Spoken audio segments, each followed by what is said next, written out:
Muy bien. Bueno, entonces vamos a dar inicio al tercer encuentro, tercer semana de la materia. Como yo les había comentado en la primera clase, dividí el programa en tres unidades. Trabajamos sobre los contenidos de la primera en las dos primeras semanas. La intención es empezar a trabajar sobre los contenidos de la unidad 2, tanto en esta semana como en la semana que viene. Así que parte del trabajo tiene que ver con esos contenidos, eh, que algunos temas habíamos comenzado a ver en el encuentro pasado, porque obviamente la propuesta de la división de contenidos en unidades tiene que ver con una organización de los contenidos y una organización mental, digamos, o conceptual de algunos temas, pero los temas se van, por supuesto, interrelacionando, vinculando y pensando de manera también espiralada, ¿no? No como contenidos que se van trabajando secuencialmente, sino que la intención de la materia es ir recuperando todo el tiempo con distintas profundidades los contenidos. Entonces, como de alguna manera cierre de la unidad anterior, ustedes tenían que hacer un comentario respecto de esa entrevista de Marina Garcés y su material que se vincula con los textos que habíamos leído. Yo estuve mirando las dos participaciones en el foro con un interesante planteo que hacen en los en los dos grupos que trabajan con una síntesis bien interesante y algunas cuestiones a debatir, ¿no? O a mirar. En alguno de los grupos ustedes planteaban la idea de lo universal, de lo que plantea Marina Garcés, y la perspectiva de algunos otros autores mirando lo particular, lo específico, lo local. Y un tema bastante interesante de discutir, que es el acceso a la tecnología, ¿no? La tecnología, del uso, de la necesidad de humanizar eso. Y ustedes plantean ahí, bueno, en definitiva son pocos los que tienen acceso. Y ahí hay algo que está complicado de ver, porque es cierto que hay que, por otra parte, cada vez más, la mayoría de las actividades o cosas que hacemos están vinculadas a la tecnología y prácticamente no hay en algunos casos posibilidad de desempeñarse en algunos ámbitos sin ese acceso. Así que ahí hay un tema para mirar complejo sobre lo que implica la información, lo que implica el acceso a la información, a la circulación de información. ¿Hay una mano levantada, Sergio, perdón? Sí. Sí, buenas tardes a todos. Quería hacer referencia un poquito sobre eso porque es muy interesante y muy problemático a la vez abordar esa temática. Yo soy de la ciudad de Tandil, provincia de Buenos Aires. Todas las escuelas tienen conexión, no tienen ninguna. Las únicas escuelas, nivel primario, secundario, terciario, que tienen conexión son las escuelas privadas. Ujú. Todo lo que es público, están todas las instalaciones hechas, pero no existe la conectividad. Y por otro lado, es cierto, como usted acaba de decir, hoy más que nunca hay un fuerte énfasis a trabajar desde lo virtual. Pero Ujú. al no tener no solamente conectividad, sino también no disponer de los dispositivos, es un poco la crítica que hacíamos en respecto a todo este tema de la conectividad, ¿no? Que es un tema muy interesante y muy polarizado también, ¿no? Sí, y complejo, ¿no? Porque por un lado, nosotros tenemos que ayudar a construir habilidades para esas condiciones, pero es verdad que hay una cuestión en cuanto a la decisión económica, política, de acceso que va permeando, más allá de cualquier decisión, toda la circulación de conocimiento, de información e incluso la vida cotidiana. María Luz, ¿querías decir algo? Sí, que acá en Uruguay es todo lo contrario. Hay, hay conectividad en todos lados, hasta en las plazas, en las terminales de ómnibus, yo qué sé, en todas las escuelas. Tanto es así que los chiquilines que no tienen en su casa se conectan desde enfrente a la escuela, se sientan por allí. Y lo bueno es que a partir del 2005, con el Plan Ceibal, se le dio una ceibalita, llamaba una computadora pequeña, especialmente arreglada para los niños, que después se abarcó también secundaria, primaria y secundaria. Y, y- Es un buen ejemplo ese y del plan Ceibal, ¿eh? clases de informática y clases de inglés, que para el interior del país y el medio rural, donde no hay acceso a clases de inglés, fue toda una revolución. Y clases de informática misma, ¿no? De cómo usar los contenidos. Este, ellos lo hicieron con un sistema tipo Linux, que no era, de libre acceso. ahí va de libre acceso, siguen trabajando con ese. Y algo llamativo, a pesar de eso que dicen, es que antes, hasta en los hogares más pobres, a uno le llamaba la atención que había televisores. Iba a los casitas de cartón con televisión. Y ahora lo que se observa es que hay celulares. Hay celulares por todos lados. Claro, acá no tienen problema porque se paran frente a una escuela nomás y ya se conectan. Pero ahí puede ser, sí, que por más que tengan los celulares, no se puedan conectar. Bueno, hay varias cosas, ¿no? El plan Ceibal fue un plan muy exitoso, pero muy bien pensado en términos de la implementación, porque le dieron sostenibilidad en el tiempo. Sí, Tal vez por el tamaño de Uruguay, tal vez por la organización, uno podría encontrar diferentes justificativos, pero efectivamente tuvo una formación, una circulación bastante más orgánica y aplicada que lo que significó el conectar igualdad en la Argentina, que tuvo desniveles y, y un sostenimiento difícil, ¿eh? No sé si son los gobiernos de derecha, porque aun cuando estaba en plena implementación, tuvo muchas dificultades en cuanto a que llegaban las máquinas, pero no en todos lados, en las escuelas llegó la conexión, en el mismo claro, momento que se repartían las computadoras, y también hubo como un desfasaje en términos de la capacitación docente. Entonces hubo muchas instituciones en las que llegaban las máquinas, en algunas había máquinas conexión y los docentes mayoritariamente y en términos muy generales tenían usos muy dispares con muy poca aplicación. O sea, es muy, muy compleja la situación de la implementación de estos programas masivos. De hecho, hay varios estudios hechos sobre el efecto que causó en algunas provincias en las que fue más interesante que en otras la implementación, porque fue muy dispar. Alejandro, ¿vos querías decir Sí. algo? No, ¿Completar yo lo que quería justo, escribiste? como por eso, yo estuve cuando se implementó el plan Ceibal, Ah, allá en Uruguay. ya en Uruguay, yo sí, sí, yo estuve 9 años viviendo en Uruguay, y justo cuando vos hace, no sé si Raúl o vos dijiste de lo político y lo económico, ¿no es cierto?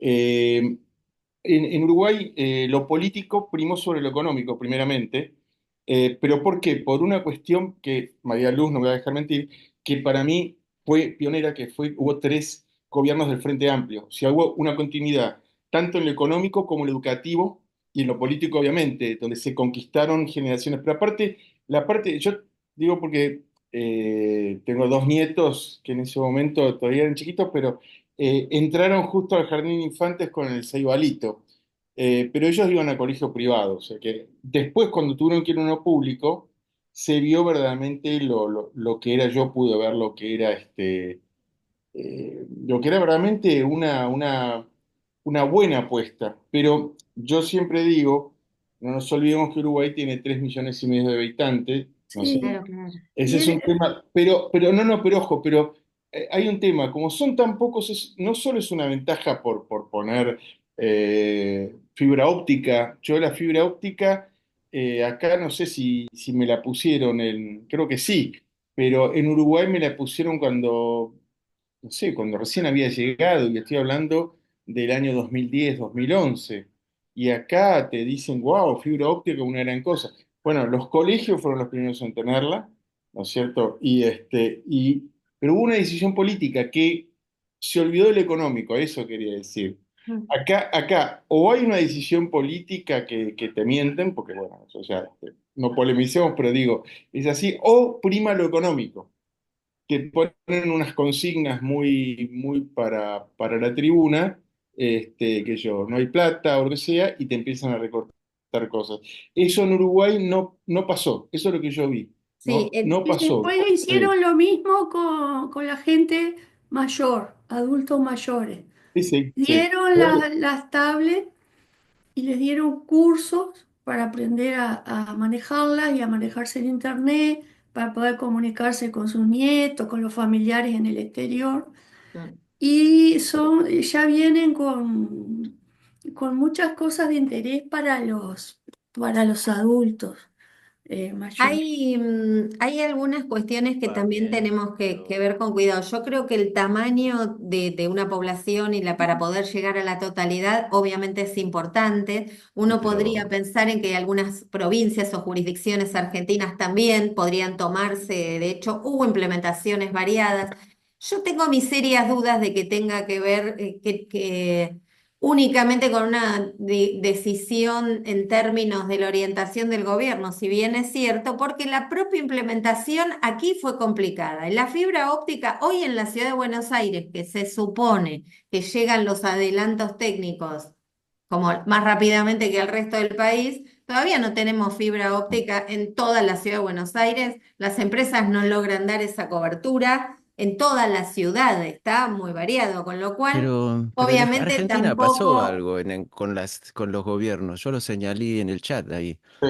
Se vendió los derechos, los satélites que daban a cobertura a la zona rural en la época de Macri y se cerraron los equipos técnicos. sí, Se dio baja el igualmente, programa en ese gobierno y sí, ahora peor. Pero yo ¿cómo no que tiene que ver con, con yo las tengo políticas? algunos reparos en eso, porque en tal caso eso debe haber influido seguramente, pero la implementación de Conectar Igualdad tuvo dificultades desde antes de que llegara Macri. Entonces digo, tampoco para no hacer aquí una discusión en términos políticos de este corte, lo que nos interesa es analizar un poco, que sí me parece que es un peso determinante, las decisiones políticas en las propuestas de enseñanza, eso desde ya, ¿no? No lo vamos a negar. Lo que implican las decisiones económicas también en las propuestas de enseñanza, lo que implican esas decisiones en la capacitación o lo que implican las propuestas serias de capacitación y de sostenibilidad en el tiempo.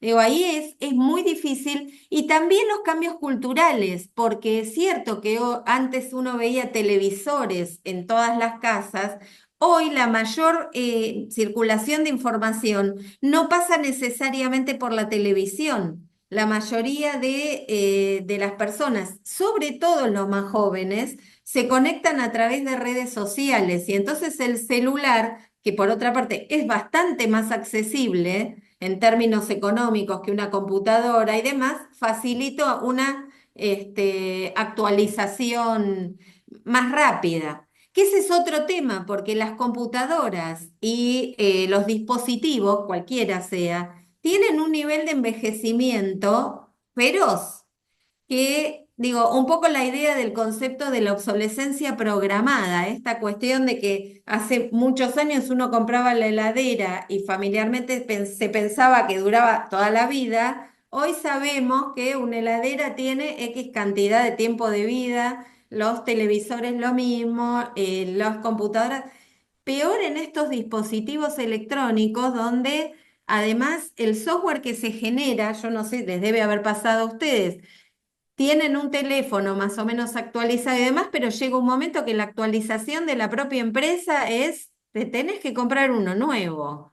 Y ese tipo de cuestiones también impacta claro, son programas sí, bueno, un poco esto de los programas cambian también, pero la posibilidad de sostener en el tiempo los dispositivos actualizados es de un costo enorme. Entonces también son políticas que Sí, permanentemente hay que mirar y revisar.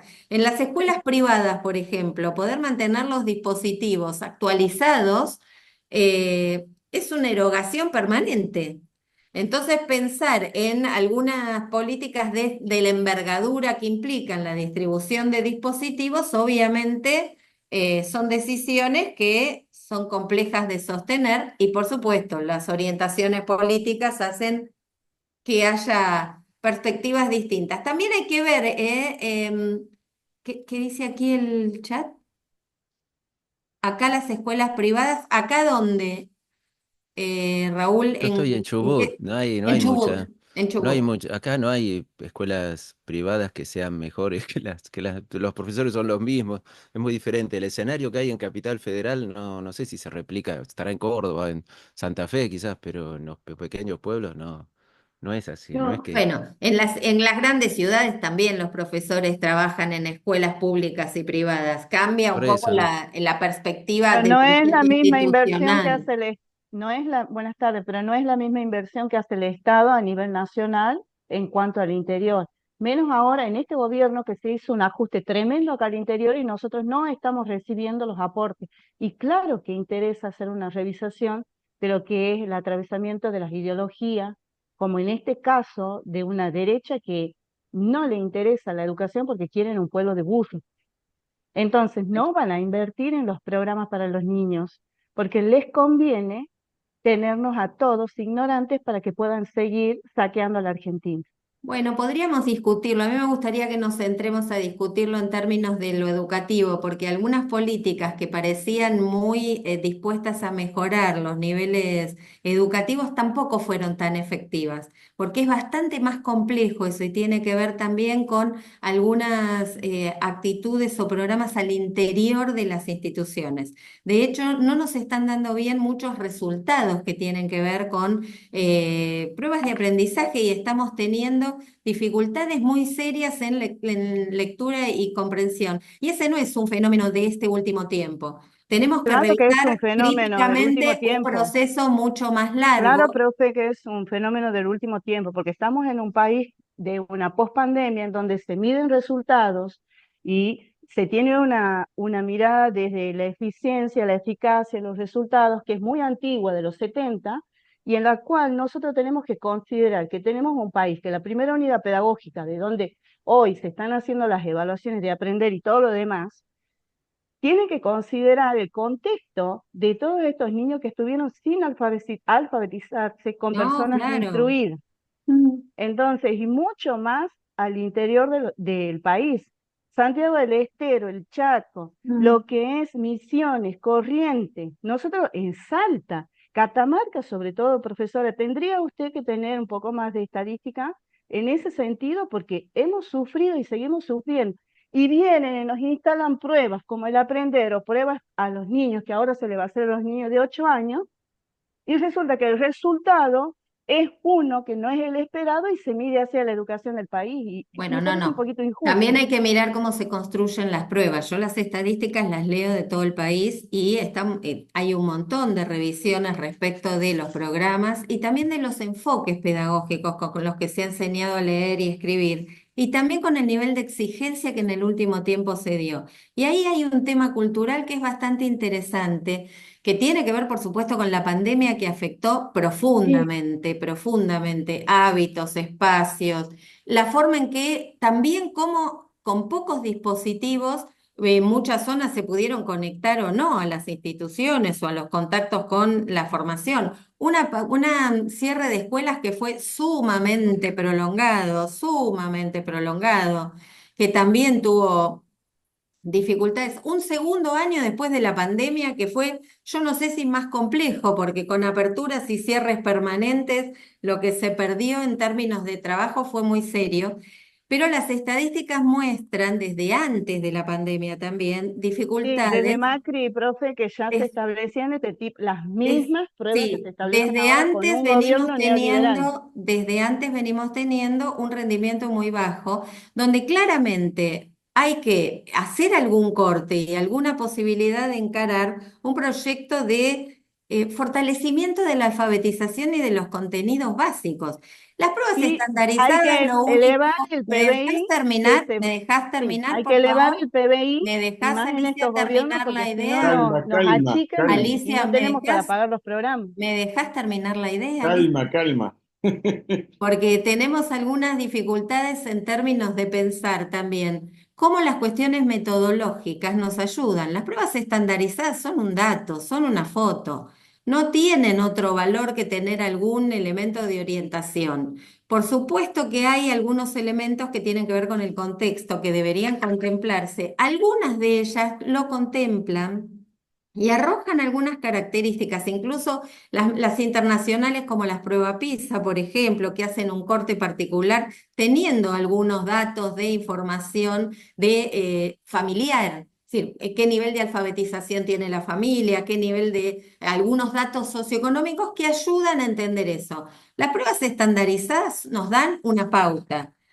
Podemos criticarlas desde varios puntos de vista, de cómo se construyen, qué elementos tienen, y también podemos tomarlas como un elemento más para poder evaluar que nuestro sistema educativo está en dificultades y tenemos que generar algunos cambios significativos. Y también hay que mirar algunas cuestiones sobre las propuestas metodológicas. Cuando nosotros lo hablamos del derecho a la educación, ahí hay un montón de elementos que tienen que ver con cómo se construye el acceso, el garantizar la posibilidad de permanencia. Ahora, diferente es el garantizar el egreso en cualquier condición solo porque alguien participó, ¿sí? Entonces hay muchos elementos que tenemos que tener en cuenta cuando miramos los datos con los que contamos y cómo fuimos perdiendo algunas características en un país que se caracterizó justamente por tener un sistema educativo fuertemente fortalecido en términos de lectoescritura. Y hoy ese es un tema que tenemos que recuperar, con pandemia y sin pandemia, con el trabajo hecho y posterior. Sergio, ¿querías decir algo? Sí, pienso yo, obviamente, ¿no? Mi cuestión personal, no es una cuestión de colores esto, ¿no? Pero muchas de las cosas que usted está diciendo y lo que los compañeros expresan lo discutimos nosotros, mechando la entrevista, De creo que Marina, de estamos, Marina Garcés. de Marina Garcés. Entonces veíamos esas disonancias entre lo que es la entrevista, el texto de Magro, etcétera, etcétera, y por ahí la realidad con la cual convivimos. Entonces, por ahí lo mechamos y discutíamos estas cosas, obviamente sin llegar a ningún resultado favorable porque sobrepasa lo nuestro. Pero sí nos ayuda a pensar, a reflexionar y por ahí de repente a poder expresar las diferentes miradas que cada uno tiene. Pero Ah, no sí. sé si es tanto una cuestión de colores, ¿no? No, bueno, obviamente sí, uno hace el análisis desde una perspectiva política, por supuesto, cada uno de nosotros la tiene y hará el análisis desde allí.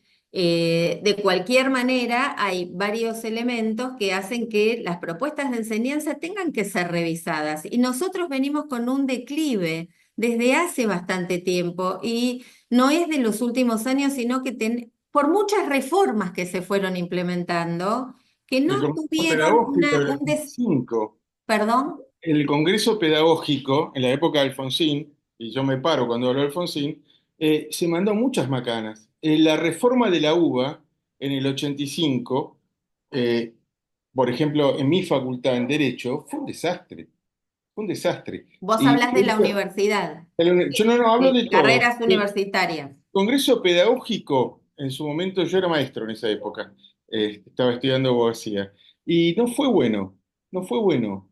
O sea, y ahí yo no le echaría la culpa solamente a la política. También muchas veces queremos poner el carro delante del caballo, y ese es un gran problema que tenemos también en la Argentina. Si tratamos, o sea, también hay un tema que nunca en la Argentina hubo un sistema verdaderamente federal de educación. Lo que hicieron en el año, a partir de los 90 fue tirar las escuelas a las provincias También sin es cierto. recursos. Lo que quieren hacer ahora, en eso estoy de acuerdo. Es lo mismo, pero esto no es de ahora, lamentablemente.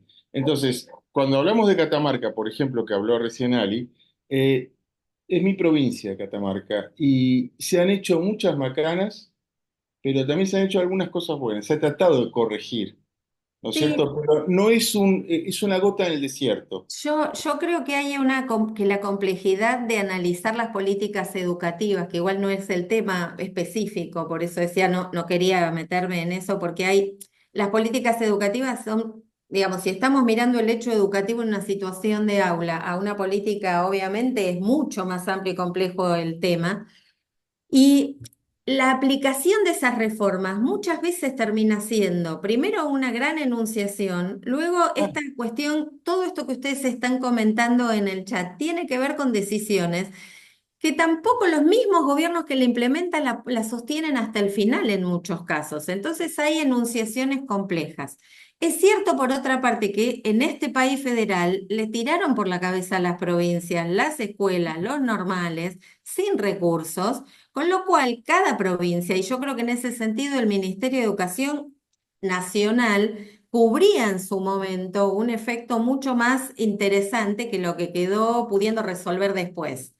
Ahora, el Consejo Federal tampoco resuelve completamente esas situaciones y hay también algunas cuestiones que no son solo política educativa, sino también algunas cuestiones que tienen que ver con lo cultural y el desarrollo cultural que se fue dando respecto de un montón de conceptos sobre críticas de organización a, digamos, a la organización, a lo que implica el esfuerzo, a confundir en algunos puntos lo que implica la posibilidad de acompañamientos y de sostén a ciertas situaciones que se van deshilachando o perdiendo, que terminan perjudicando a quienes tienen más necesidades para que la escuela ofrezca esa alternativa de igualación o por lo menos de mejorar las condiciones en las que llegan. A ver qué puso Raúl, perdón. No, decía que en parte es cierto que en algún momento falló. Nosotros, como teníamos chicos con dificultad en el lenguaje, en una escuela de sordos, notábamos que en parte los chicos no llegaban porque una cosa muy particular de la educación del sordo que no viene a punto acá todo explicarla, pero una vez que leen, ya se alfabetizan.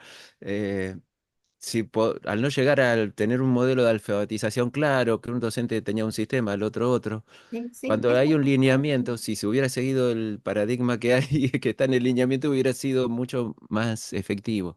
En parte es cierto, a veces hay programas que al llegar a ser realidades históricas, hay maestros de distintas generaciones, a veces cambia, la realidad a veces no es lo que se planea desde estos centros, ¿no? mira, respecto a esto que decís, Raúl, ahora hay en la ciudad de Buenos Aires una reforma, están tratando de implementar, salió en todos los medios, no sé si ustedes lo vieron, porque también en la ciudad de Buenos Aires, que quiero, o sea, lo digo porque se supone que es la ciudad que está más acotada, más junta, con algunas cuestiones supuestamente más resueltas, también los índices de lectura y alfabetización dan mal.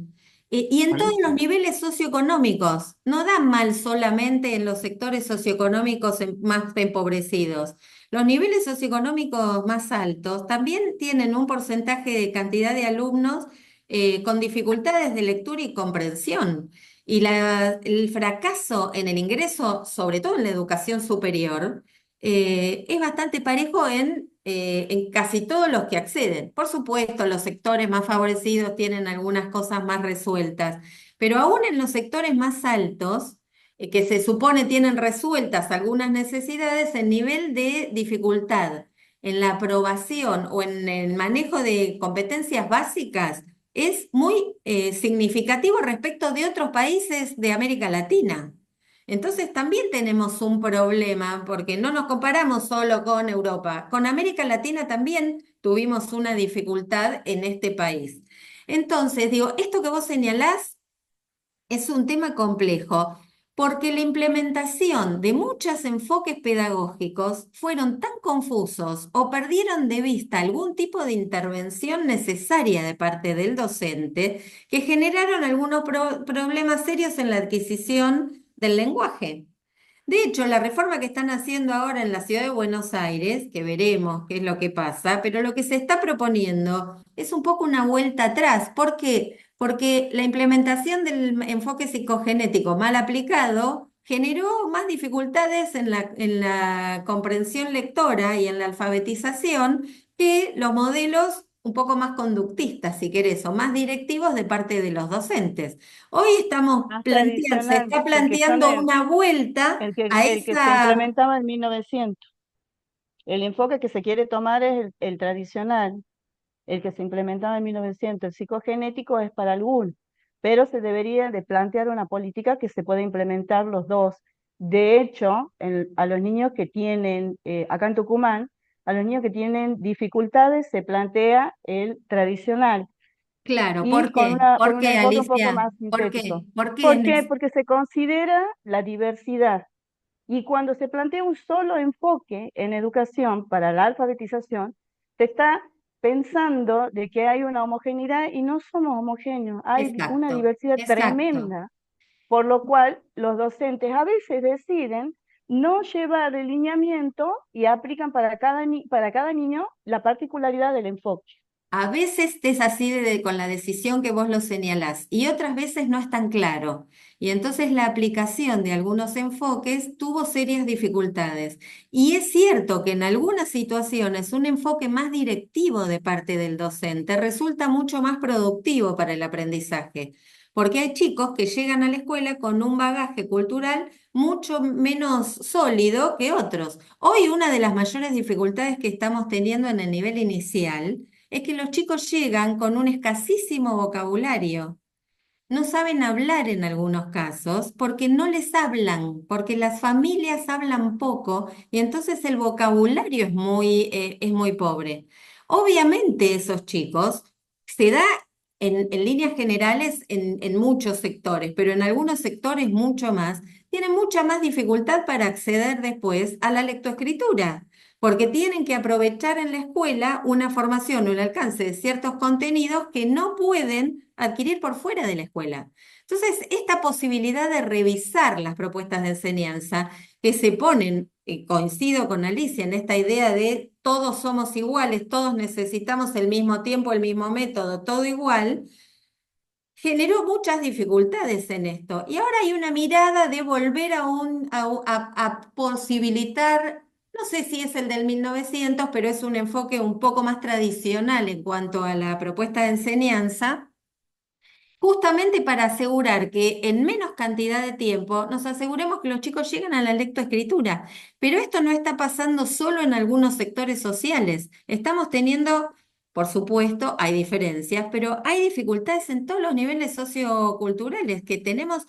Por lo pronto, la Ciudad de Buenos Aires ya resolvió hacer esta reforma. Veremos qué implica la implementación. Estamos todos tratando de entender qué es lo que se está proponiendo y cómo se va a hacer. Pero de cualquier manera ahí hay un problema y tiene que ver con esto, justamente con el tema que tendríamos que tratar hoy, que tiene que ver con el de esta unidad, donde la idea es poner el énfasis en las mediaciones docentes, en el tipo de intervenciones que los docentes tenemos que tomar cuando tomamos decisiones de pensar en las propuestas de enseñanza. Acá dice Alicia, porque cambió el formato de familia. Claro, también cambió el formato de familia y cambia también, me parece, la forma de comunicación de las familias. Y ahí la tecnología atraviesa otra vez la situación de la comunicación interna, ¿no? Porque cuando había un televisor que era comunitario a la familia, aunque toda la familia miraba una pantalla determinada y los comentarios, la intervención, ese tipo de cosas, era más comunitaria de ese grupo, ¿no? Esta idea del consumo de esa información de broadcasting, donde todos a la misma hora miraban el mismo programa, la misma, aunque sea el noticiero, por algo los noticieros o las novelas centrales estaban en ese horario central. Esa comunicación era de todos mirando esa información. Hoy, con los celulares o con los dispositivos individuales, también cambia ese tipo de consumo. Cada uno mira lo que le interesa, parcializado, separado, con características distintas. Eso también impacta necesariamente en el tipo de comunicación. Los modos de comunicar, el tipo de comunicar que se establece, el tipo de vínculos que se establece. Yo me reía cuando mis hijas eran chicas porque les decía que les conocía más esta parte que la cara cuando íbamos a comer, porque había un momento donde teníamos que negociar no dispositivos, no cuestiones, no importa de qué dispositivo hablemos, pero hoy los dispositivos más personales también generan estas situaciones. En el libro de Pulgarcita de Serres, que ustedes ya vieron en la primera parte, él dice justamente que cambia toda esta configuración de la familia, del concepto del mundo, de los intercambios, del concepto de distancia, de tiempo, que los chicos están reconstruyendo. Cuesta mucho reconstruirlo cuando la comunicación familiar también está limitada. Y esto obviamente genera desarrollos cognitivos diferentes. Sergio, ¿querías decir algo? Sí, no, ahí ponía en el chat aburrido porque me hacía acordar cuando éramos chicos que mirábamos blanco y negro, era un único programa y el programa que los mayores elegían. Entonces era entretenido para ellos y aburrido para nosotros que teníamos que estar así sentados mirando lo que ellos miraban. Hoy eso cambió con el tema de los dispositivos, cada uno consume a su gusto, ¿no? Por eso ponía aburrido, ¿no? Sí, sí, sí, pero tiene que ver un poco con esto, porque ese consumo familiar, el comentario sobre el programa, la crítica, la aceptación, lo que fuera, era parte de esa circulación de información que hoy cambia completamente. Y es cierto también que las situaciones familiares son diferentes y los modos de comunicación son diferentes, ¿no? Em, por otra parte, claramente la distribución de la circulación de la tecnología es diferente, la circulación de la información es diferente y los efectos son distintos. Hoy están en la mayoría de las instituciones educativas donde se hablaba de la necesidad de incluir el celular o dispositivos permanentemente en las clases, se está volviendo atrás nuevamente. Hoy tenemos normativas en muchas jurisdicciones que están planteando que durante las horas de clase no se utilice ningún tipo de dispositivo, salvo que tenga alguna indicación específica y puntual de los docentes, porque cambia la posibilidad de conectarse o de mirar o de concentración. Entonces, aquí hay un elemento importante para mirar que tiene que ver con esto de las mediaciones de las que veníamos hablando, empezamos a hablar en la clase pasada y que tiene que ver con la intencionalidad de los docentes. Y a mí me parece que esto es interesante porque tal como lo planteábamos en la clase pasada, la posibilidad de mirar qué decisiones toma el docente resulta fundamentales. Nosotros hablamos en el encuentro pasado, esta foto ustedes la van a encontrar en el aula virtual. Me parece bastante interesante pensando en estas cuestiones de las que estamos hablando, porque lo que aparece es, si ustedes miran bien, lo primero que se ve son las sombras, ¿no? Lo que se ve con más claridad es la sombra de las personas, que es esa silueta negra que parece ya determinar la atención. Y las Pero sombras personas, de 2 soles. perdón, Raúl. Sombras de 2 soles. Bueno, puede ser. Porque Sí, van para un porque lado y van para el como en otro. distintas direcciones, ¿no? Sí. Sí. Yo creo que está planteado a propósito de esta manera por el artista, evidentemente un trabajo, pero me llamó la atención esto. Las sombras son más visibles, son más llamativas que las propias personas, que se diluyen un poco por la toma desde arriba. Entonces ahí hay algo interesante para poder pensar en lo que genera alguna forma de llamarnos la atención de esta elaboración. Y a mí me parece que siempre los artistas nos ayudan porque nos traen esta cuestión de poder mirar estos elementos. La perspectiva. La perspectiva, estos dos soles de los que habla Raúl, que tiene que ver un poco con esto, ¿no? Van para diferentes lugares. Puede tener que ver con esta idea de la cueva de Platón, sí, esta cosa de cómo las sombras a veces nos ayudan, a veces nos distorsionan. Es que se destaca más la sombra que la figura de la persona. O sea, Exacto, ese es el exacto. tema. La sombra es algo que digamos que es como que no sé la palabra, como la define. En cambio, la persona es algo así, como un muñeco, como algo estático. La sombra no la veo tan estática. Ujú. María Luz quería decir algo.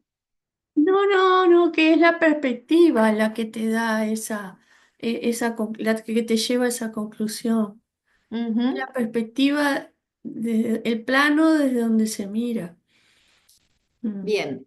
A mí me parece bastante provocativa y me parece que nos ayuda a pensar un poco también en este contexto de todo lo que venimos diciendo y que Bien. decíamos en la clase pasada, también el impacto de las redes y de lo que tiene que ver con miradas digitalizadas, ¿no? Que a veces aquello que mostramos, aquello que vemos no es exactamente lo que está pasando, no es exactamente la realidad. Y cuando pensamos en propuestas de enseñanza, o en elementos que tienen que ver con la posibilidad de la misión, bueno, mirar un poco más allá. Me parece que siempre nos ayuda a dejarnos pensando. Las imágenes tienen un valor bastante fuerte y nos pueden ayudar a mirar esta situación.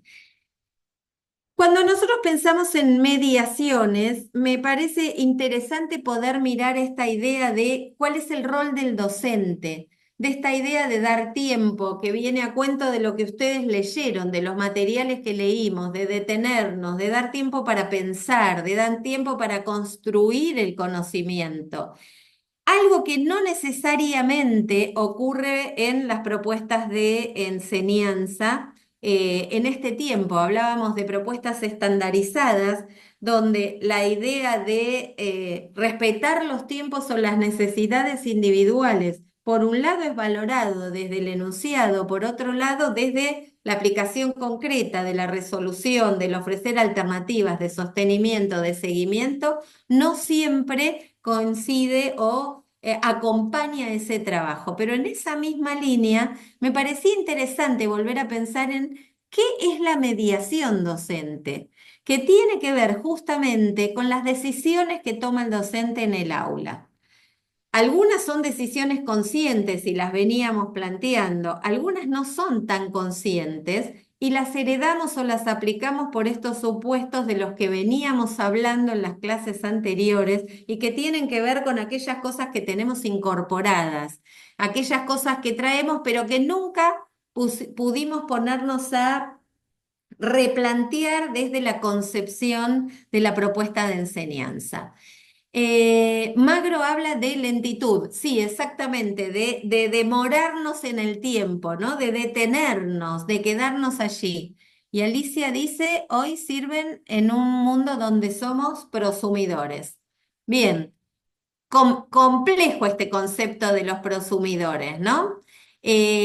Cuando Henry Jenkin habla de la cultura de la convergencia, justamente lo que plantea es que cambia también un poco, ellos analizan, estos autores analizan los medios de comunicación, los medios masivos de comunicación. Y analizan esa idea del broadcasting, donde todo el mundo se sentaba frente a un televisor, los más medias, ¿no? Los medios masivos de comunicación como la televisión, la radio, los diarios, que daban la misma noticia, la misma información al mismo tiempo para todos y que la posibilidad que teníamos era bastante más pasiva de consumidores de esa información. En esta cultura digital, caracterizada por la idea de muchos medios que convergen permanentemente, ya no somos tan pasivos. Miren esto que está pasando en esta sola situación. Mientras yo hablo, ustedes escriben, intercambian entre ustedes. La clase ya no es solo el esperar que levantemos la mano, la discusión oral, pero además hay una discusión paralela que se da en el chat. Esto es lo que dice Alicia, ¿no? Ya no somos solo consumidores pasivos, tampoco en los medios, no solo en las clases, sino tampoco en los medios, en las que además producimos e intervenimos y recreamos la información. Esa idea, Jenkins dice, habla de los prosumidores, somos productores y consumidores, pero eso está pasando al mismo tiempo en un nivel de vorágine permanente, no solamente con una clase donde hay alguna posibilidad de intercambio, una posibilidad de contención, sino también con los medios masivos de comunicación. Cuando él habla de la convergencia mediática, lo que dice es que hoy todos los medios están simultáneamente interviniendo en la circulación del conocimiento, en la circulación de la información, en la producción y en los distintos intercambios. Por eso hablamos hoy de narrativas transmedias, hablamos de narrativas que van en una dirección, pero que después trascienden y utilizan diferentes formatos y otros medios para seguir desarrollándose. No tenemos una actitud pasiva, o podemos no tenerla, depende después de cada uno lo que utiliza, pero hoy esa idea de la producción de información, de contenidos, de comentarios, de recreación, terminan generando una forma de vincularnos con la información y con el conocimiento también distinta. Jenkins analiza los medios de comunicación, pero termina diciendo que esa convergencia cultural de medios que promueve la inteligencia colectiva y la cultura participativa, toda esa convergencia se produce no solo en los medios, sino en nuestras cabezas. Y entonces la forma de vincularnos con el conocimiento es diferente y hoy la producción y el aprendizaje también es diferente. Toda esta discusión que tuvimos respecto de la lectoescritura y el aprendizaje se da en un contexto en el que nuestros estudiantes, de cualquier nivel que sea, por supuesto depende de las condiciones, pero están sometidos, sobre todo en lugares más urbanos, a un nivel de exposición a imágenes, a sonidos, a intercambios enormes y tienen dificultades para acceder a ciertos conocimientos. Claramente hay algo que está pasando en cómo los adultos estamos entendiendo la circulación del conocimiento, la producción del conocimiento que está faltando, que tenemos que volver a mirar, que tenemos que volver a complejizar para poder encontrar las mejores formas y tiempos de enseñar y de aprender. En esta unidad vamos a trabajar un poco sobre eso, que tiene que ver con las decisiones que tomamos los docentes cuando pensamos en las clases, que tiene que ver con los distintos marcos teóricos, los distintos marcos ideológicos, desde donde pensamos las propuestas, pero que también tiene que ver con el volver a mirar algunas situaciones sobre nuestras propias ideas, nuestras propias concepciones. Por eso empezamos trabajando sobre los marcos teóricos distintos y hablamos la semana pasada de la que nos presentaba Jackson, de la tradición mimética y la transformadora. En esta unidad, para esta primera semana, ustedes van a tener textos para leer. Van a leer el capítulo 2 del libro El oficio de enseñar de Edith Lidwin, en la que ella va a trabajar sobre algunos enfoques de enseñanza, como para que tengamos algunas ideas respecto de eso, de cómo mirar lo que es enseñar y lo que es aprender, cómo preguntarnos sobre esas cuestiones. Van a leer un capítulo de un libro de Mariana Maggio que se llama Habilidades del siglo XXI, donde la idea es trabajar un poco sobre sobre la construcción de diferentes habilidades que hoy necesitamos para entender y que tenemos que ayudar a construir en nuestros estudiantes. Esto que estábamos discutiendo, la idea de enseñar y aprender, ¿cuáles son las habilidades que se necesitan hoy para en el siglo XXI? La comprensión, la comunicación, ¿qué cosas hoy tenemos que fomentar? No implica solamente el desarrollo o el aprendizaje, el aprender contenidos, ese aprender con H que implica esa captación, sino también la posibilidad de qué hacer con ese contenido, de poder intervenir. Y hay un artículo que también pongo a disposición de ustedes que tiene que ver con la alfabetización digital y la formación de ciudadanía, porque todo esto que estuvimos discutiendo sobre la dificultad del aprendizaje, de la lectoescritura, del acceso a la tecnología, también condiciona la forma en que cada uno de nosotros y de los que vienen en formación pueden ejercer su ciudadanía, cómo se integran. Es un artículo de un autor español que trabaja un poco sobre eso, sobre la formación de ciudadanía y la inclusión de la ciudadanía y la necesidad de la alfabetización. Y un artículo de Eliezer César Barreto, que es un teólogo brasileño, que trabaja sobre la dimensión humana de la pedagogía, con una perspectiva bíblico-teológica, para tener algunos elementos para revisar y pensar sobre todo esto que estuvimos planteando. ¿No viste qué cosa, Raúl? Perdón. El texto de Barreto. ¿No lo viste dónde? Ni en ¿No está en la carpeta? ni en la propuesta, o yo me equivoco. Yo no lo vi tampoco. Porque no está subida, es lo que no pude poner visible. ¿Se Ah, acuerdan que Ah, empecé diciéndoles que no pude poner visible lo que está en el aula? No pude entrar ahora al campo, al campus a ponerlo visible. Ustedes creo que lo que están viendo es la semana 1 y 2, la unidad 1. La unidad 2, que es para trabajar en la semana 3 y 4, está lista, pero no pude entrar recién al aula para ponerla visible. Entonces, todo esto que les digo, seguramente en la carpeta de la bibliografía lo van a ver, pero no están ni las orientaciones con una hoja de síntesis, ni todo esto que les estoy diciendo, mm.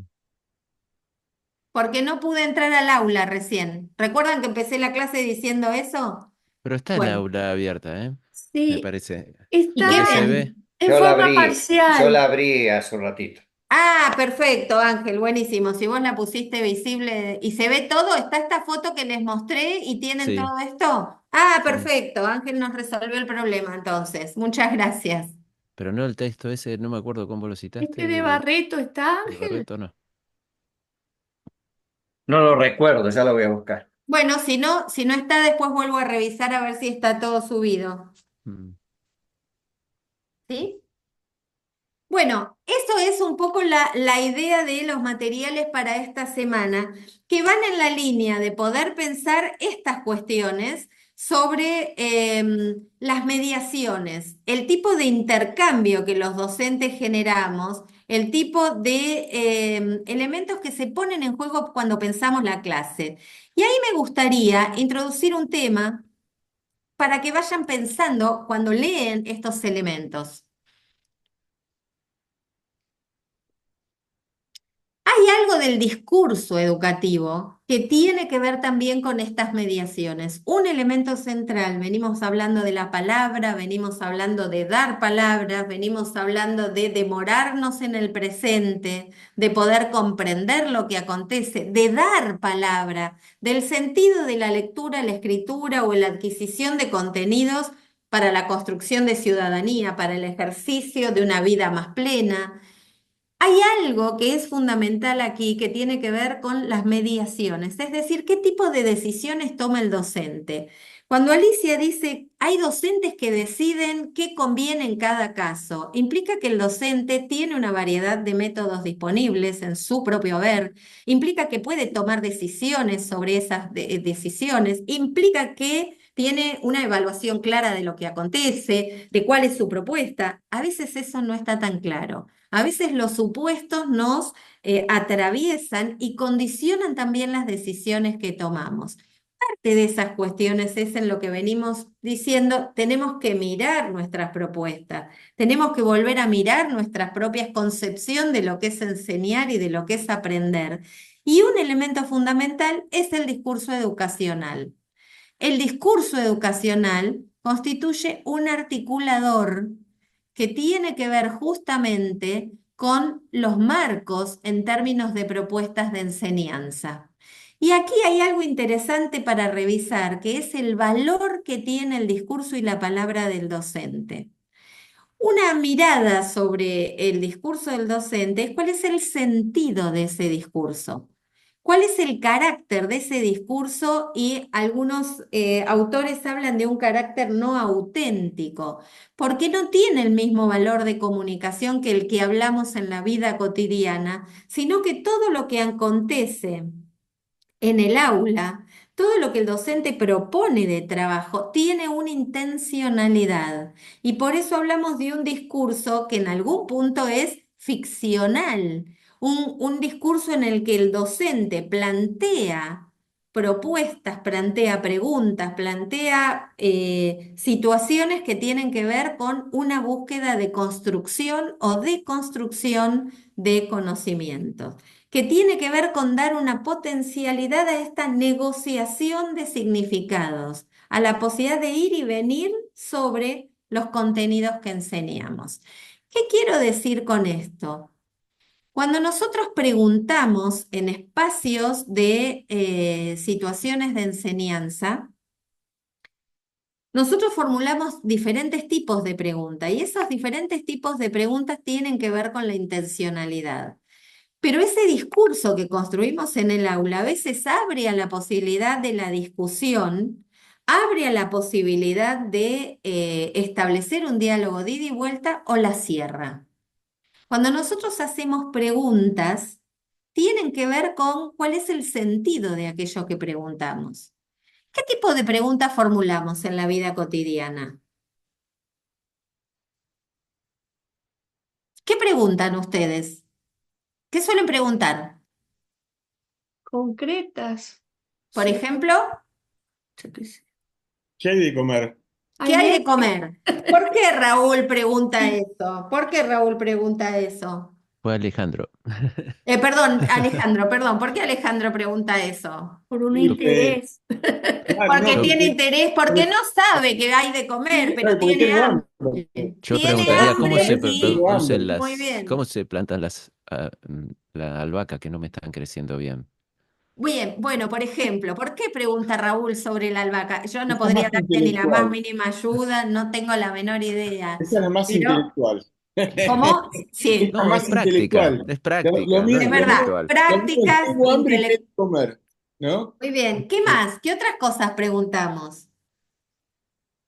Hay muchas preguntas que son triviales.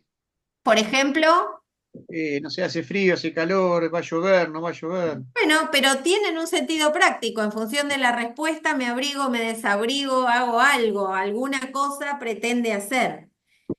Ahora, en el aula, ¿qué preguntamos? Muchas veces en la vida cotidiana preguntamos cosas que no sabemos. Alicia, Lo primero que hago cuando ingreso al aula es, buenas noches, ¿cómo están todos y todas? ¿Qué me cuentan esta semana? bien. O sea, hay una posibilidad de instalar un espacio de comunicación, de ver lo que pasa. Ahí hay toda una intencionalidad pedagógica. Podría entrar y decir que tal como están, el tema de la clase es tal, y no preguntar otra cosa, ¿sí? Uno podría Saquen, hacerlo. Es una saquen una hoja. decisión. ¿Cómo?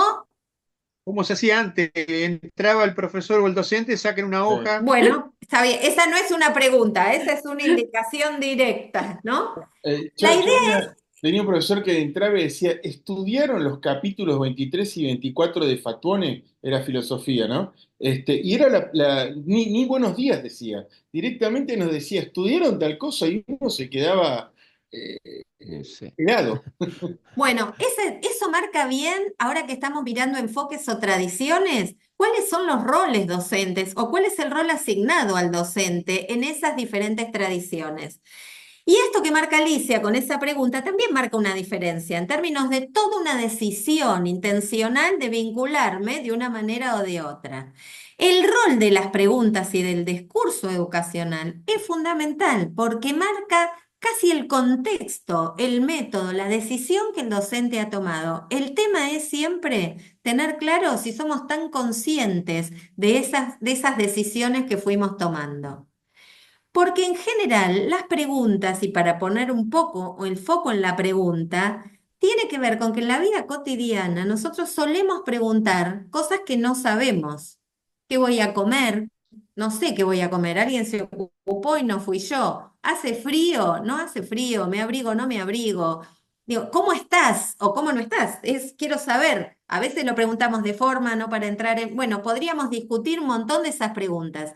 ¿Cuál es el rol de la pregunta en una clase? Esto que estoy preguntando, ¿yo no tengo una idea de la respuesta de esto que estoy preguntando? Claro. Sí, un Se poco sí, me pregunta parece. para desencadenar un proceso. Exacto, por eso Mm. hablábamos y en la diapositiva que les mostré recién señalábamos el carácter ficcional, no auténtico del discurso educativo. ¿Y por qué hablamos de que no es auténtico? Porque no es algo que nace naturalmente, sino que hay una intencionalidad detrás de ese discurso, que cuanto más pensada y articulada por el docente está, mucho más potencia tiene en términos de lo que busca provocar. Porque hay preguntas que más pensadas por el docente provocan estimulan, generan un ida y vuelta, o pueden hacer todo lo contrario. ¿Se entendió? Bien, sigamos. Muchas veces los docentes preguntan al finalizar la clase si se entendió, si hay alguna pregunta. ¿Hay una intencionalidad real de que eso, el que no entendió tenga espacio para preguntar, intervenga, Yo reformule, vaya y trabajé en venga? inclusión y No, no cabe esa pregunta.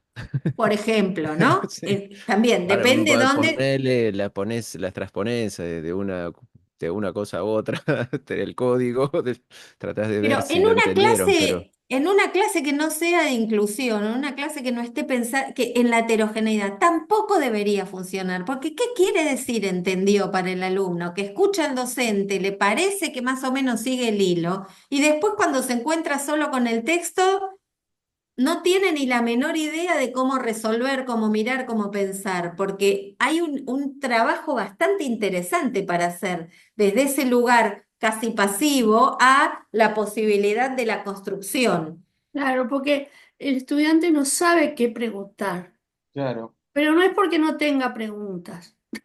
Lleva, Bueno, lleva un tiempo y un para proceso. preguntar hay que poder entender, para Claro, preguntar hay que saber. Y es muy difícil. Ustedes habrán hecho investigación, quienes han hecho doctorados, maestrías, licenciaturas, y no sé ustedes, pero a mí una de las cosas que me resulta más compleja en mi propio trabajo de investigación o cuando dirijo alguna investigación es que se formule una buena pregunta. Una buena pregunta que tenga sentido, que sea original, que vaya más allá. Es difícil hacer buenas preguntas. En las clases también. Nosotros tenemos que poder mirarnos. Sí, Alejandro. Yo digo, pero eso no tiene que estar encadenado con la motivación, porque si uno quiere escuchar una buena pregunta, tiene que motivar al alumno cuando está explicando, porque si yo me pongo a repetir como un lorito, qué sé yo, los artículos del Código Civil, ¿comprendieron? Sí y no, porque total lo voy a leer cuando, claro, inquietar, está bueno eso también. Lo voy a leer. Ahora, si yo digo la teoría de la imprevisión y estoy hablando, qué sé yo, del corralito, ¿no es cierto? Uno va a captar atención. Creo que tiene que ver mucho con la motivación y la atención que uno pueda, ¿no? Sí, Provocar en el alumno. sí, y aquí siguen agregando en el chat la generación de la duda o provocar el aprendizaje. La idea de la pregunta tiene un sentido. Por lo tanto, cuando pensamos en un discurso educativo, deberíamos hasta pensar desde dónde y cuál es la mejor pregunta para generar una reacción de este tipo. Sergio, ¿vos levantaste la mano? Sí, pensaba que a veces también la pregunta es un cliché, porque se termina un espacio, bueno, ¿se entendió? Queda un hueco. Ah, listo, pasamos a otro tema. Y Exacto. ese hueco, ese silencio, que a veces nosotros nos reímos y decimos, ah, bueno, o entendieron todo o no entendieron nada, listo, seguimos. Bueno, Eh, pero entonces ahí hacemos un alto. ¿Cuál es el sentido de esa pregunta? Porque aquí volvemos a revisar, eso no sé si es evaluación. ¿Entendieron? Si nadie me contesta, ¿qué necesidad, digo, cuál es el rol de la pregunta en términos de la provocación o de la posibilidad de construir conocimiento? Hay preguntas que tienen la intención de efectivamente buscar esta situación de provocación, de generar la duda, de generar el ida y vuelta, de motivar, de deconstruir tal vez algún concepto, o por lo menos de ponerlo en tela de juicio. Y esas son preguntas que son potentes porque ayudan al otro a revisar, a poner en juego, a trabajar sobre esa cuestión. Ahora, cuando la pregunta es al final de la clase, ¿se entendió? ¿Cuál Por es la eso habla de la motivación. intencionalidad del docente? Cerrar un Si capítulo. yo quisiera saber si efectivamente se entendió, si pasó algo, ¿esa es la pregunta que tengo que hacer o debería formular alguna cosa diferente? Alicia, Sí, tiene que ver con la modalidad que uno presenta también. Eh, para poder generar el aprendizaje hay una cuestión muy importante que tiene que ver con el vínculo, que por ahí cuando tenemos pedagogías más tradicionales no se da esto, pero tiene que ver hasta la manera con la que entramos al aula, la manera con la que saludamos, la manera de la posición de los bancos, la circularidad, el hecho de que uno no haga la evaluación convencional. En mi caso yo lo hago de manera procesual, entonces todos los miércoles hacemos como un debate sobre los textos que venimos leyendo, pero hay algo que dijo Raúl, creo que y es inquietar, sí, provocar eso, pero en el camino uno va reformulando distintas modalidades para presentar esto, el cual el otro tenga el deseo de hacer esa pregunta.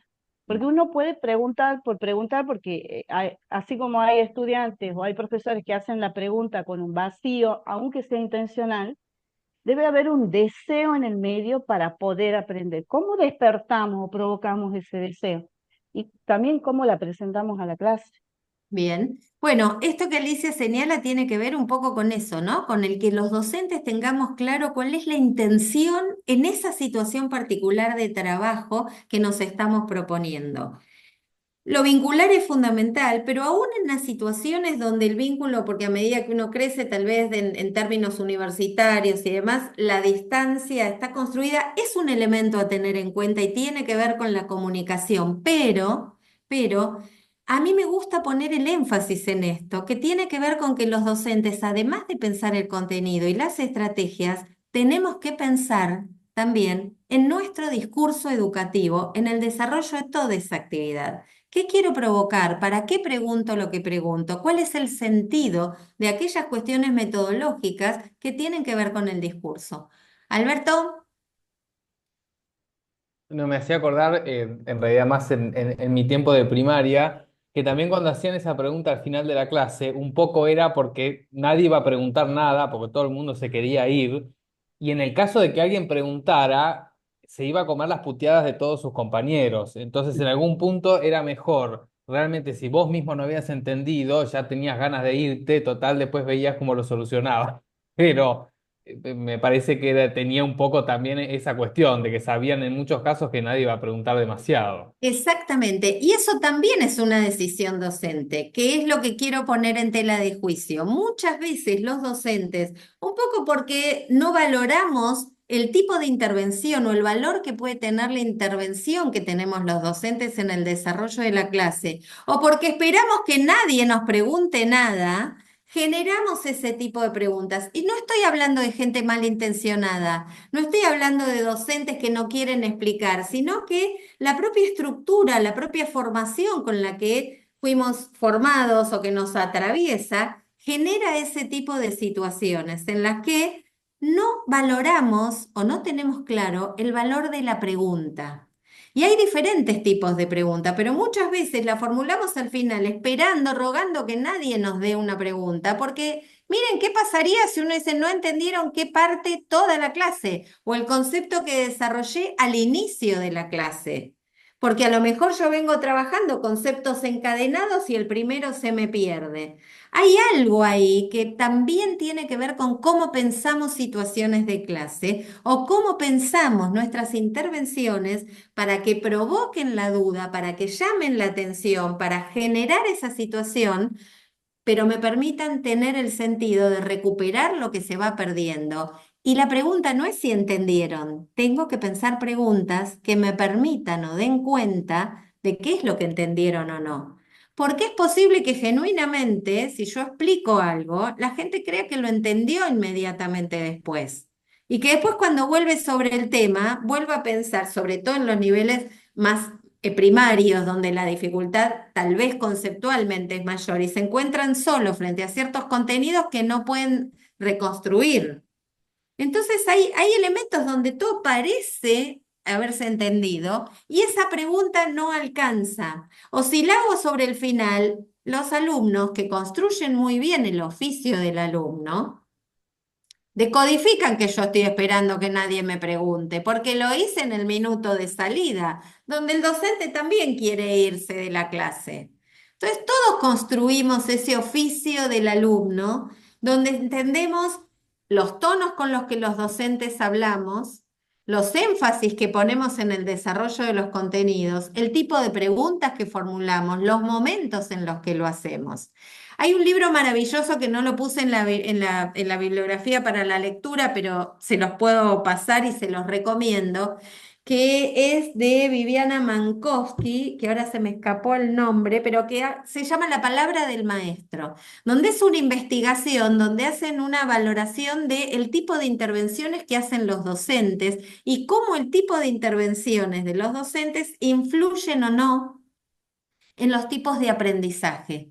El valor moral que tiene una palabra de aliento, una palabra de corrección, el momento, el estilo en lo que lo dan. Muy interesante. Si les interesa después, también les paso la bibliografía. Porque ese tipo de intervenciones, un poco retomando lo que decía Alicia, qué tipo de vínculo yo establezco, el alumno lo decodifica con el tipo de preguntas, el alumno lo decodifica con el tipo de intervenciones que yo fomento. Pensando en propuestas de enseñanza en las que vamos a mirar que tienen que ver con las habilidades que necesitamos en estos contextos actuales. La mirada sobre la comprensión, la mirada sobre la comunicación detenida, profunda, que ayude a construir conocimiento, mucho tiene que ver con el discurso educativo. Y si uno lo piensa en un paralelismo con lo que tiene que ver con la predicación, con las intervenciones de formación, también hay que mirar qué tipo de preguntas formulamos. ¿Con qué intención formulo esa pregunta? ¿Quiero provocar? ¿Mi pregunta provoca?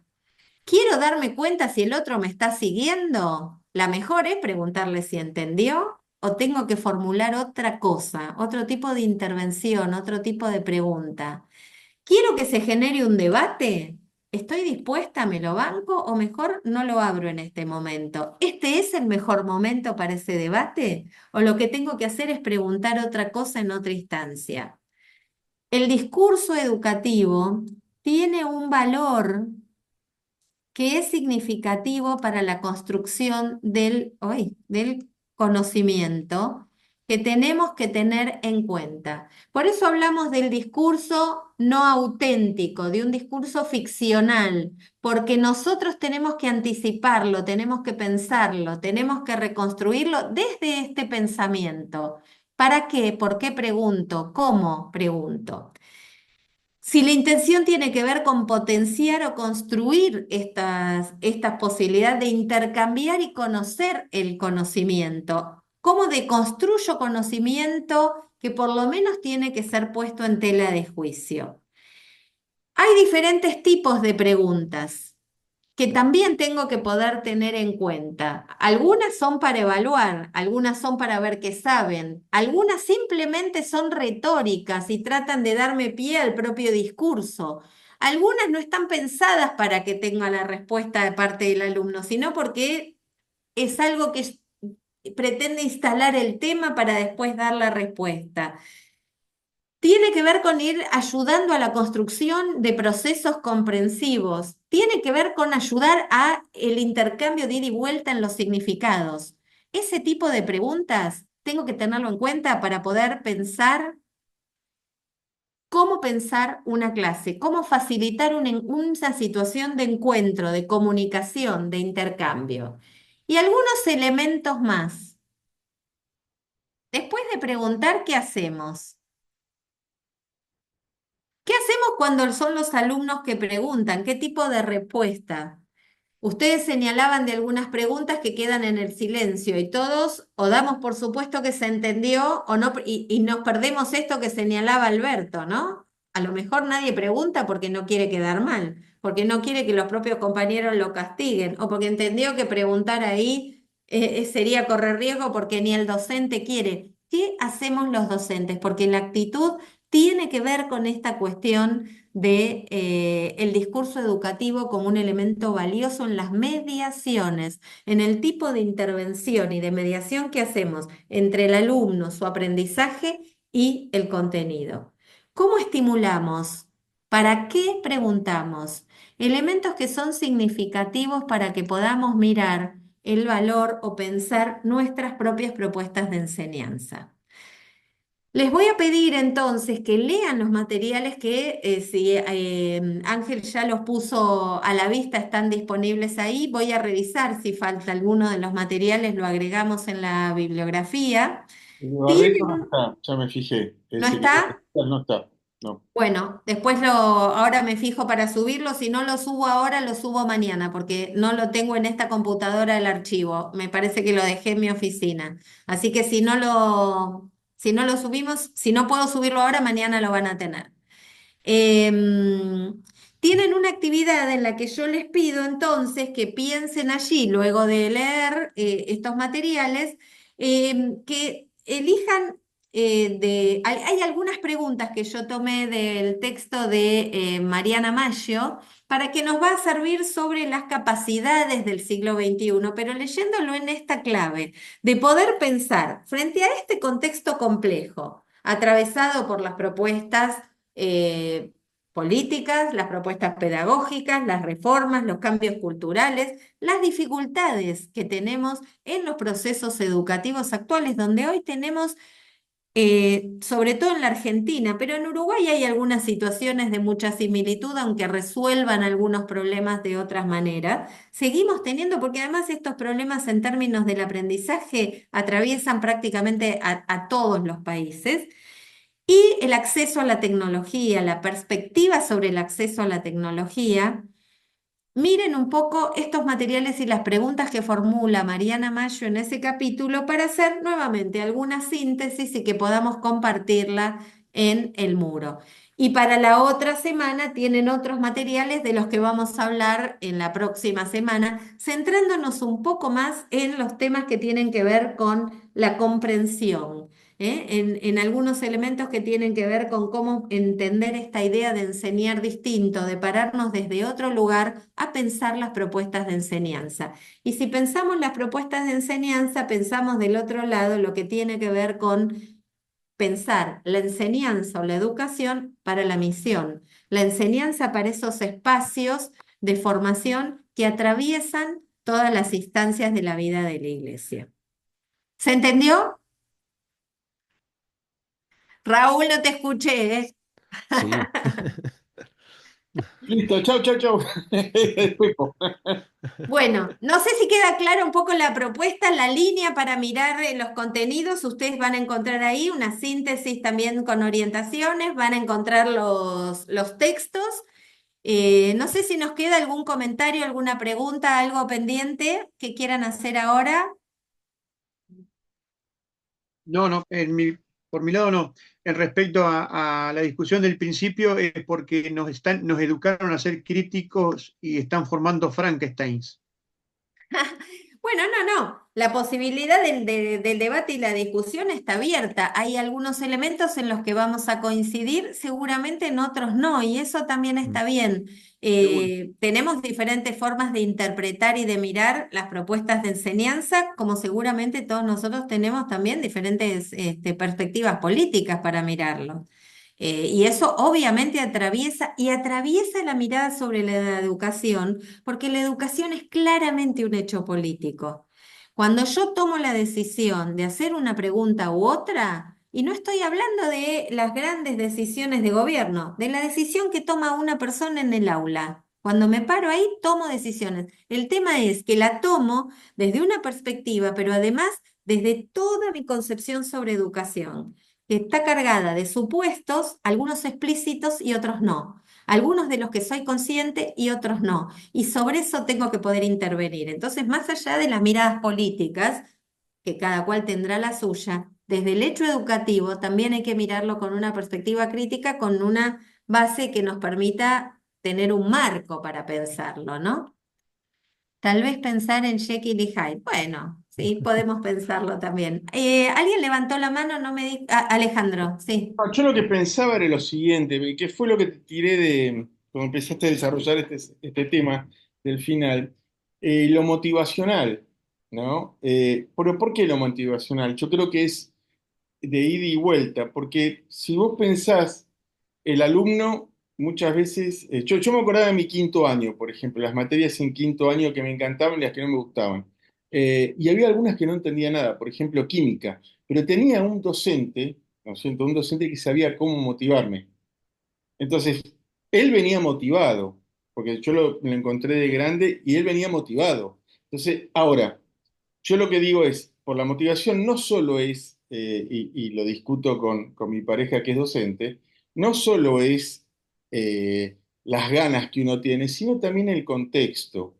O sea, un docente, como pasa ahora y pasa en los últimos años, no hoy, sino vamos unos 20, 30 años atrás, el docente actual cobra como si fuera, no sé, digo, como si fuera un auxiliar de cocina. Y eso también es una parte motivacional, porque uno tiene que tener las 35, 40, no sé cuántas horas son lo máximo, para primero poder vivir. O sea, mi mujer trabajaba en tres colegios distintos, ¿no? Este, tenía que irse de un lado para otro. Y uno era esa motivación, bárbaro. Pero ella tenía la motivación, pero muchas veces no me decía, muchas veces, lo que vos decías hace un rato, ¿entendieron? ¿Por qué? Porque recordar la clase, porque tenés que irte a otra aula o tenés que irte Sí, a otro sí, colegio, ¿no? sí. Entonces yo digo, eso es importante y ese es un aspecto que por lo menos que tengo uso de razón política, de lo político, no la política, no se ha tenido en cuenta. O sea, la Sí. política es solamente hacer planificaciones, decir, bueno, tienen que ver a Piaget o esto o lo otro, pero lo Mira, básico esto que señalás, Alejandro, es un tema muy, muy complejo, porque no es solo lo económico, que es un dato fundamental para quienes trabajamos como docentes, sino también lo que implica el prestigio y el reconocimiento social. también. Porque los maestros nunca se hicieron ricos a lo largo de la historia, pero había un prestigio, había una valoración de la tarea que también se perdió ahora. Entonces, no hay un reconocimiento desde lo económico, no hay un prestigio, un reconocimiento social. La carrera docente la extendieron, por ejemplo, la de primaria y la de inicial a 4 años, ¿En serio? ¿no? Los profesorados, vos tenés que Tremendo. estudiar, la extendieron a 4 años, cosa que está muy bien, porque está bien tener docentes mejor formados. Ahora, Claro. entre estudiar 4 años y ser docente, y estudiar 4 o 5 y tener una carrera profesional independiente, económicamente, si solo eso, ¿vos qué elegirías? Bueno. Eso mismo le pasa a los estudiantes, que entonces es muy difícil conseguir docentes, es muy difícil que los docentes estén apasionados en su propia tarea permanente, es muy difícil trabajar con los docentes para poder estimularlos, para poder apasionarse con lo que hacen. Entonces, digo, yo igual creo que, y a mí me corresponde mirar desde lo pedagógico todo lo que deberíamos hacer los docentes. No pierdo de vista que somos docentes en este contexto particular, donde como directora yo me veo en dificultades para conseguir docentes. Y una vez que conseguís un docente, empezás a mirar las condiciones del docente. Está muy, muy difícil. Y con los docentes que tenemos en la escuela, mantener el espíritu en alto para además exigirles que lean, que se capaciten, que hagan otra Mm. reforma, que generen otro cambio y que todo por más o menos lo mismo. Es muy difícil. Esto que vos estás diciendo es de mucha gravedad. Y Sí. eso hace que un docente con poca pasión despierte poca pasión. Bueno, cuando lean el libro de Litwin, que Raúl ya se adelantó, parece, y lo leyó, Mm. ella habla de la pasión ahí en una de los modelos que ella plantea. Así que cuando lo lean también vamos en la clase que viene a discutir un poquitito eso de los distintos enfoques de los que ella habla y de la pasión que se pone, del valor de la pasión en las propuestas de enseñanza. Porque Alicia decía hoy más temprano, bueno, hay preguntas que tienen que despertar el deseo. Bueno, Merie dice que los docentes, además de enseñar el contenido, tenemos que despertar el deseo de aprender de los otros. Y eso es un desafío muy complejo, porque tenemos que tratar de que alguien que no sabe que de lo que se está perdiendo se dé cuenta. Es muy difícil que un docente que está cargado o que no se termina de apasionar con su propio contenido pueda apasionar a Claro, alguien. sí, obvio. Uy, perdón. Entonces, eso es complejo, ¿no? ¿Ibas a decir algo, Raúl? No te No, escuché. no, tenía abierto el micrófono y Ah, simplemente perdón, estaba perdón. diciendo que es cierto eso. Pero es difícil sostener la pasión en contextos en que uno está preocupado por otras Sí, cosas, sí, por, sí, sí, sí. sí. Sí, y la carga horaria que tenemos los docentes, que eso además hace mucho más difícil la ubicación en cada una de las instituciones, ¿no? Que ese es otro tema también. Bueno, como ustedes verán, podríamos, cada tema que abrimos abriría una línea de discusión o de pensamiento, porque todo eso atraviesa la propuesta de enseñanza con mucha complejidad, ¿no? ¿Sí, Alicia? Sí, a mí me parece importante eso. Yo enseño historia en el nivel superior y para poder enseñar a la Isla Peña, tomé un caso judicial de la Argentina que fue el del Petit Orejón. Mm. Ujú. Entonces, analizamos todo el caso, investigamos todo y para poder entender el contexto de la Argentina. Y para cada unidad siempre tomo un caso judicial o algo que haya ocurrido, como por ejemplo en el 90, el caso de María Soledad, o alguna foto, a veces pongo fotos de algunos de los estudiantes de la época del 90. Entonces creo que cuando nosotros estamos en las iglesias también y tenemos ese lugar de privilegio que es de poder compartir la palabra, uno también tiene que pensar en el respeto y la formación del otro, porque el lugar en el que estamos, nosotros contribuimos para la formación o la deformación de las personas. Y ahí viene ya un posicionamiento ético. Sí, sí. Yo creo que hay algo que de alguna manera, cuando hablamos de las mediaciones docentes, es fundamental, em, y que tiene que ver con nuestro discurso, que es algo que podemos mirar y revisar, por eso lo traigo como un elemento a volver a mirar y a pensar, pero desde esta perspectiva crítica, porque la crítica no tiene que ser solo desde estos ámbitos más macros, donde es más fácil criticar, sino criticar nuestras propias propuestas, nuestra propia mirada sobre lo que estamos haciendo, tiene que ver un poco con eso. Cualquier decisión que yo tome tiene un peso en términos de lo que es la formación de otras personas, de cómo esa persona se va a vincular con el contenido, de cómo esa persona se va a vincular con la autoridad, de cómo esa persona se va a vincular con la construcción del conocimiento. Y nuestras acciones son lo mismo, porque si yo tengo un discurso y después en el aula mi actitud es otra, bueno, entonces los alumnos decodifican, porque si hay algo que todos hemos aprendido es a decodificar perfectamente lo que es el oficio del alumno, ¿no? Donde mejor me callo, mejor pregunto, en este intervengo, a ver este que quiere escuchar, este se dice democrático, pero en realidad no me deja hablar, no me deja hacer esto, o digo, todo eso lo decodificamos rápidamente, ¿no? Entonces ahí hay algo que tenemos que revisar permanentemente en las propuestas de enseñanza.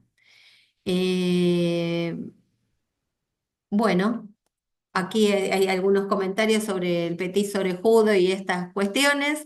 No sé si alguien quiere hacer alguna pregunta o comentario más sobre eso Quizás que... después, capaz que lo puedes compartir con Ángel la modalidad, porque nos pasó que a Pepo no estuvo en ningún grupo. Quizás para incluirlo en el grupo en que estamos. eh, No te entendí, perdón. Perdón, Pepo, es Alberto Olivero. No sé de qué están hablando, perdón. En Que los hicimos grupos. tareas y medio, yo pensé que estaban todos en alguno, pero me doy cuenta ahora que no sé si hay alguien más. Pensé que había un Ah, no, grupo. no. No sé, Me parece que no. El único que falta en mi lista de los trabajos es Alberto, sí. no sé si, bueno, quizás, Alberto, ¿vos qué preferís? ¿Que te digamos Pepo o Alberto? No sé. Todo el mundo me dice Pepo ahora. Perfecto. Pepo, Entonces no, no, era Pepo. Muy Alberto bien, perdón, perdón. es el secretario episcopal, Alberto, para los amigos Bueno. de Pepo, Ah, claro. perfecto, perfecto. Monseñor, Acá Monseñor entonces Pepo, podemos es decirle el Pepo. Muy bien. arzobispo claro, también le dicen. Monseñor Pepo. Muy bien, muy bien.